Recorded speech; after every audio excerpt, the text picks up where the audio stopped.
दोस्तों, हम इंसानों के इस दुनिया में इवॉल्व होने से पहले इस दुनिया में millions of animal species exist किया करती थी और एक एस्टीमेट के मुताबिक हर साल इन स्पीशीज में से करीबन 1 से 5 एनिमल स्पीशीज एक्सटिंक्ट हो जाया करती थी। लेकिन आज के दिन हम इंसानों ने डिफॉरेस्टेशन और ओवर हंटिंग की वजह से इस एक्सटिंक्शन रेट को 1000 गुना तक बढ़ा दिया है। हर साल ह्यूमन एक्टिविटीज की वजह से करीबन 200 से 2000 तक कोई ना कोई एनिमल की स्पीशीज दुनिया से एक्सटिंक्ट हो जाती है।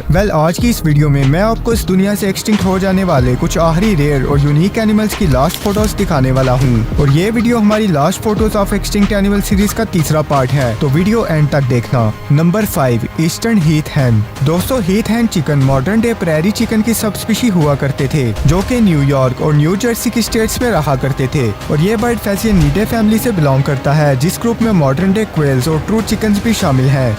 हीथ हैन्स की नेक पर 2 कान की तरह फीदर्स भी लगे होते थे जो कि दिखने में इन्हें बहुत ही ज्यादा रेयर बनाते थे। इनको ऐसी जगहों पर रहना पसंद होता था जहां ग्रास और श्रब्स मौजूद हों, क्योंकि इनकी डाइट का ज्यादातर हिस्सा इन्हीं श्रब्स और गोट्स के सीड्स पर मुश्तमिल होता था। 19th सेंचुरी में जब एक बड़े स्केल पर एग्रीकल्चर लैंड को बढ़ाया गया तो इनका हैबिटेट तबाह होने लगा। साथ ही साथ इनको गेम बर्ड हंटिंग के दौरान भी मारा जाने लगा। गेम बर्ड हंटिंग ऐसी प्रैक्टिस को कहते हैं जिसमें गेम बर्ड्स जैसा कि क्वेल्स, डक्स, गीस और हीथ हैन्स को शिकार करके अपने फूड या फिर शौक के लिए मारा जाता है। इसके अलावा इनकी बची हुई तादाद सिर्फ यूएसए के मार्थास वाइनयार्ड नामी आइलैंड पर मौजूद थी, जो कि इस आइलैंड पर लगने वाली आग से काफी हद तक मारी गई। फिर 1927 में आकर सिर्फ और सिर्फ 13 हीथ हैन्स ही बची थी, जो कि आहिस्ता आहिस्ता कम होने लगी और 1930 में आकर पूरी दुनिया में सिर्फ और सिर्फ एक ही हीथ हैन मेल बचा था, जिसका निकनेम बूमिंग बैन रखा गया।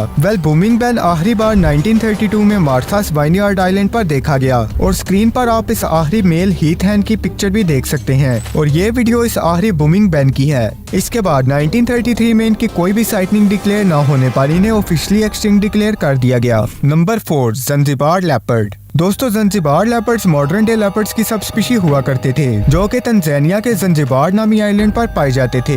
इनका कलर मॉडर्न डे लेपर्ड्स के मुकाबले में बहुत लाइट हुआ करता था, जो कि इन्हें ड्राई आइलैंड पर रहने के लिए काफी सूटेबल बनाता था। साइज में ये मॉडर्न डे लेपर्ड से बहुत छोटे होते थे। ज़ंज़िबार लेपर्ड एक कार्निवोरस प्रेडेटर हुआ करते थे जो कि बहुत से पिग्स और प्राइमेट्स का शिकार किया करते थे। 1960s में तंजानियन गवर्नमेंट ने इन लेपर्ड्स को लाइफ थ्रेट समझकर इनको मारने के लिए एक कैंपेन बनाई, जिससे इसको बिला वजह मारा जाने लगा और फिर लेट 20th सेंचुरी में आकर इनको एक्सटिंक्ट डिक्लेयर कर दिया गया। इसकी लास्ट साइटनिंग 1990s में की गई थी। स्क्रीन पर आप इस दुनिया के कुछ आखिरी ज़ंज़िबार लेपर्ड्स की फोटोज भी देख सकते हैं।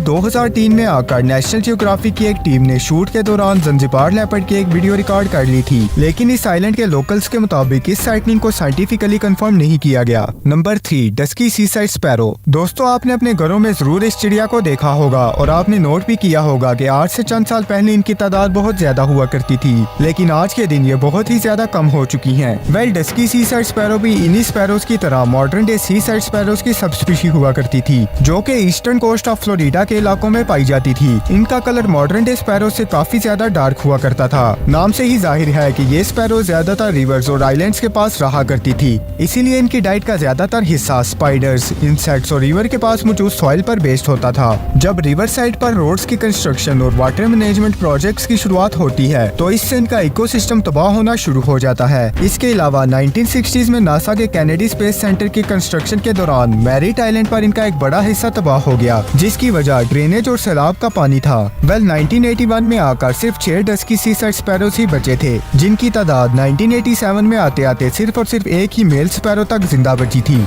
इस लास्ट मेल स्पैरो को ऑरेंज बैंड नाम दिया गया। ऑरेंज बैंड 2 साल तक फीमेल की तलाश में फिरता रहा, लेकिन अनफॉर्चुनेटली 1990 में आकर इसको भी ऑफिशियली एक्सटिंक्ट डिक्लेयर कर दिया गया। स्क्रीन पर आप इस दुनिया के आखिरी ऑरेंज बैंड नामी डस्की सीसाइड स्पैरो की पिक्चर भी देख सकते हैं। Number 2, Schomburgk's deer. दोस्तों, अगर आप पाकिस्तान या फिर इंडिया से हैं तो आपने बहुत सी मूवीज में इस डियर के हेड को घर की वॉल्स पर लगे देखा होगा। इसको डियर हेड माउंट कहा जाता है और इसको डियर्स का शिकार करके इसके हेड को प्रिजर्व करके एज अ ट्रॉफी घर में रखा जाता है। स्कॉम्बर्ग्स डियर थाईलैंड के कैपिटल बैंकॉक में पाई जाती थी। इन डियर्स का साइज तो मॉडर्न डे डियर्स जितना ही हुआ करता था, लेकिन इनका वेट 100 से 120 किलोग्राम तक हुआ करता था। इनकी डाइट का ज्यादातर हिस्सा ग्रास, लीव्स और इवन के एक्वेटिक प्लांट्स पर भी बेस्ड होता था। अर्ली 1990s में इनको इनके एंटलर्स यानी सींगों और मीट की वजह से बहुत ज्यादा हंट किया जाने लगा। साथ ही साथ बैंकॉक में डेवलपमेंट की वजह से जब एग्रीकल्चर और रेजिडेंशियल यूज के लिए लैंड को एक्सपेंड किया गया तो इनका इकोसिस्टम तबाह होने लगा और इनकी तादाद भी कम होने लगी। 1938 में आकर बैंकॉक में एक लास्ट मेल डियर ही बचा था, जिसकी मौत के बाद इन्हें ऑफिशियली एक्सटिंक्ट डिक्लेयर कर दिया गया और स्क्रीन पर आप इसकी कुछ लास्ट फोटोज भी देख सकते हैं। नंबर 1, बाली टाइगर। दोस्तों, बाली टाइगर टाइगर्स की ऐसी सब स्पीशी हुआ करती थी जो कि साइज में मॉडर्न डे टाइगर से बहुत छोटे होते थे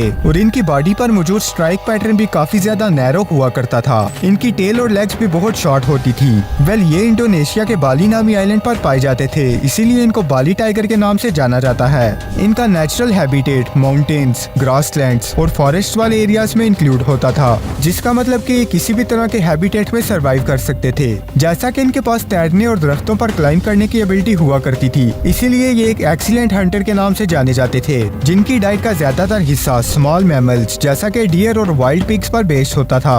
अर्ली 90s में आकर जब लोग बाली आइलैंड पर आकर सेटल होना शुरू हुए तो उन्होंने बड़े स्केल पर लैंड को एग्रीकल्चर पर्पस के लिए एक्सपेंड कर लिया और इनको डेंजरस समझकर इनका शिकार करना भी शुरू कर दिया। देखते ही देखते इनके तादाद इस आइलैंड पर कम होने लगी। 1930 से लेकर 1940s तक जब इनकी साइटनिंग की गई तो सिर्फ लास्ट बाली टाइगर ही देखा गया और 1970 में आकर इस लास्ट बाली टाइगर को भी शिकार करके मार दिया गया। इसके बाद इन्हें ऑफिशियली एक्सटिंक्ट डिक्लेयर कर दिया गया। स्क्रीन पर आप लास्ट बाली टाइगर की आखिरी फोटोज भी देख सकते हैं।